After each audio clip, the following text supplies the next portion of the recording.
One way, thinking of each other. Red sandalwood grows in that southern land. When fall comes, the branches fill with seeds. I hope you will gather as many as you can. These, above all, will help you think of me. So we continue with Wang Wei's five-word quatrains. This is the fourth one included in this anthology. So already from the title you can see that this poem is a brief poem that's about separation, about thinking of somebody else. It could be a friend, it could be a lover. From the context, I mean, it's more probably a friend. But, it's open-ended. Remember, Chinese poems never give specifics, or generally don't give specifics about subject, number, tense, and things like that we find so important in the West. So, the poem is about, somebody being far away and one or both of those persons thinking about the other one. And that's the main topic. And an image of nature is used to symbolize both the separation and the longing thoughts. And that plant is called in this poem red sandalwood. It's apparently, according to a footnote in this poem, Adenanthera pavonina, which is a southern tree, a tree of southern China, which produces small red bead-like seeds in the fall and in the winter. And it's also very popularly called Xiang Sishu, the thinking of each other tree. So the name of this plant and of its seeds is actually a pun on thinking about each other. The name appears twice, both in the first line and in the last line, but with different meanings. In the first line, it's directly related to the seeds of this tree. In the last line, it's actually related to the literal meaning of think of me, think about me, think about each other. So, typical poem on parting, and pretty brief. It's divided into two couplets, as all five-word quatrains are, and I would say each couplet talks about a different aspect. The first couplet is like more descriptive. It just seems to be describing a plant, and we don't get, at least in that couplet, any explanation about why that plant is being explained, is being described. And the second part of the poem, on the contrary, makes that connection. Yeah. We are supposed to imagine, I suppose, that the writer of this poem is speaking figuratively with a friend who is living in the south of China, probably the place where the red sandalwood grows. And we are meant to imagine that it's probably autumn or winter, and that the fruits of that plant are available, and the poem is meant as a figurative letter or a message. Collect them and think of me while you collect them, because their name is Think About Me.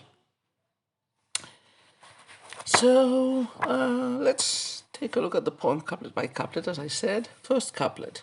Red sandalwood grows in that southern land. When fall comes, the branches fill with seeds. So as I was saying, this first couplet just has a description of a plant, a description of nature. A tree that grows in the south, and the fact that in autumn its branches are full of these red tiny fruits, which are not edible, by the way, at least not directly. They can be used in concoctions or in different preparations. Now, it's not unusual for classical Chinese poetry to begin with an image from nature, which sometimes feels disjointed with the rest of the poem. This was very typical of the classical poetry of the Book of Odes, the Shijing. A lot of the poems begin with these entries. I think they're called Xing. I'm not completely sure.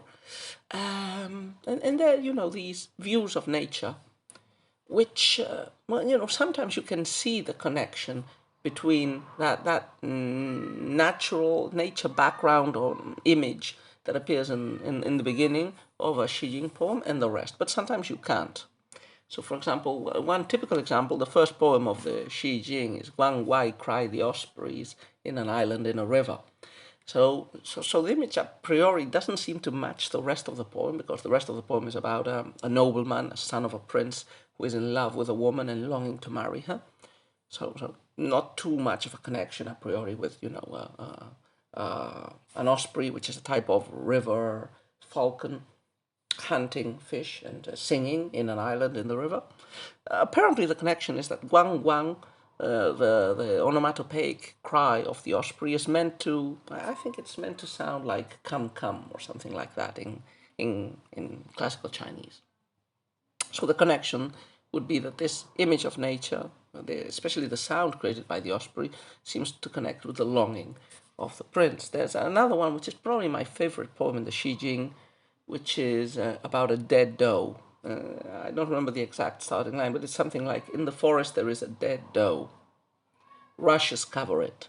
And the poem is about a man who is impinging himself with probably too much enthusiasm on his beloved. So the idea there, although it might be a very Western one, is, the dead doe, the victim being hunted, is, equated to this woman who is being accosted and slightly harassed by her beloved, who wants to have his way with her.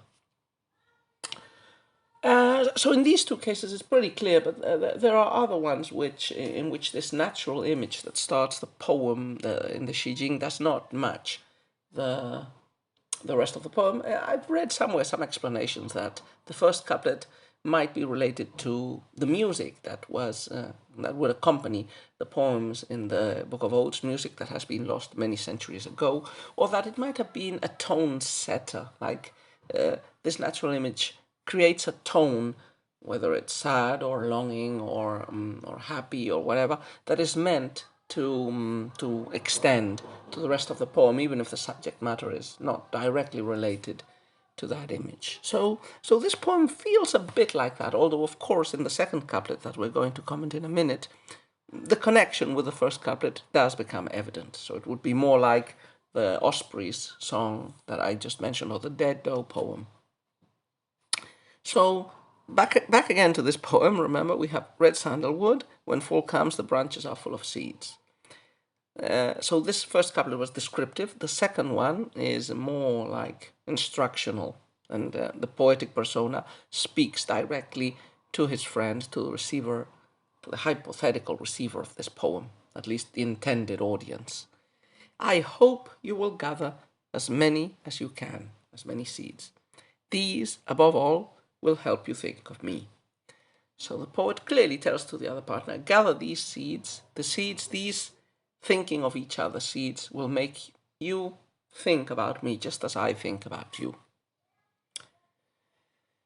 And it expresses a hope. So the poet is not completely sure that the other person is thinking about him as much as he is thinking about the other person.